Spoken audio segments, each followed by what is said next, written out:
Du kannst nichts anderes machen. Wir sagen französisch «déconnecté».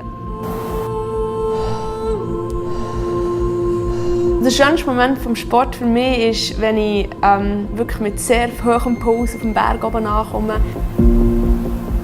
Die frische Luft, das Abschalten, das Gefühl von Freiheit und das Endorphin einfach so pumpen.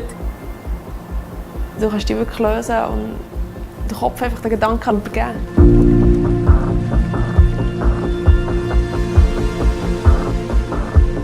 Wir sind ein IT-Dienstleister für die Bundesverwaltung. Wir verantworten rund 29'000 Arbeitsplätze, betreiben verschiedene Rechenzentren, haben eigene Datennetzwerke, wickeln im Jahr etwa 65'000 Kundenaufträge ab, haben einiges an Verantwortung für den Schweizer Staat und das gibt jeden Tag eine Challenge.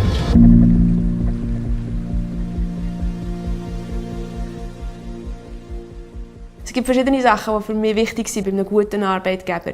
Ganz wichtig ist, dass heutzutage neben vielen Arbeiten auch einfach der Ausgleich nicht zu kurz kommt. Wir als Geschäftsleitung BIT sehen uns mit der Flexibilisierung der Arbeit schon lange konfrontiert. Die Frage ist, ob unsere traditionellen Herangehensweisen noch zeitgemäß sind. Ich glaube, da geht es jetzt darum, gemeinsam neue Antworten zu finden, die möglichst viele von diesen Konflikten auflösen. Am Village Office gefällt mir, dass ich extrem viel Zeit sparen kann, die ich sonst für den Arbeitsweg geben muss und so mehr Sport machen kann.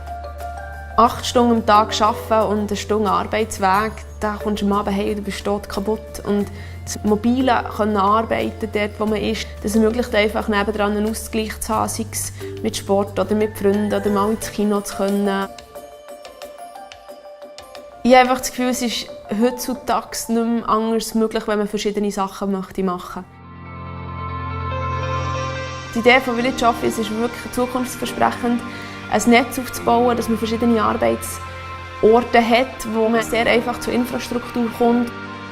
Man muss manchmal Möglichkeiten haben, an einer Wand etwas skizzieren oder auf Papier etwas auszulegen. Und das bietet ein Café oder eine Bibliothek oder so nicht. Von dem her hat man mit Village Office die Möglichkeit, man arbeitet dort, wo man ist.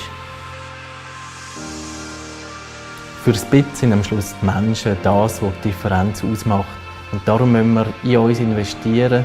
Und darum glauben wir auch, dass wir in der Weise, wie wir zusammenarbeiten können, zum Beispiel mit Coworking Spaces, das Angebot noch perfektionieren können.